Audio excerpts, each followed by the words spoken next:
Господја Јанева, дали конечно ќе објасните многу дилеми што се во јавноста, а не да кажете дека не можете ништо да кажете во врска со истрагата, сепак сте специјален јавен обвинител и имате голема обврска пред јавноста. Да. Прво во кое својство? Во сведок. Во сведок, па тоа не е забрането, можам да додам, јас имам правни консултанти секој пат.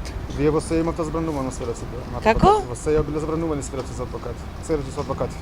Може би биле забранени. Признавте дека имало комуникација помеѓу Камчев и вас. Дали е тоа вашиот глас што го слушнавме кога му велите на господинот Камчев дека секи биле во ред? Мора да бидете стрпливи за тоа, тоа не може сега.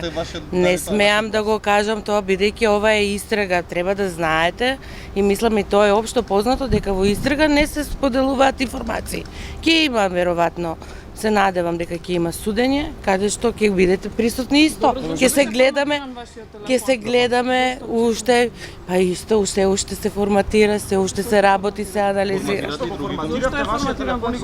Мојот не е форматиран. Кој е? Моите? Да, вашиот службен телефон. Вака, значи, телефон. Да објасни за телефонот Да, адвоката. истрага. Ова не е само Да, се работи за два мои телефони, кои сум ги користела. И двата се одземени и се на анализа во обвинителството. Но не се одземени кога се поварани, се одземени откако се форматирани. Не.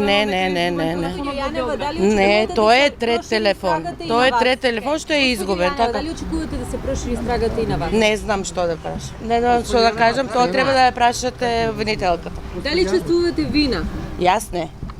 Дали сте поварали Јанева, дали знаете каде е Орце Камчев? Не.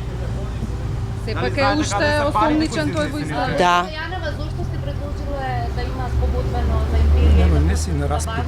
Тоа веќе јавно го објаснивте. Причините да не одговарат, само да ги вратат пари. Тоа има време и кога ќе се објасни. Дали има инволвирано некој политичар во овој случај? Дали знаете? Не знам.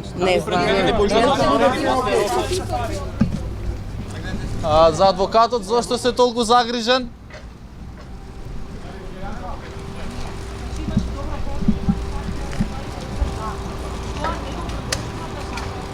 Рече да.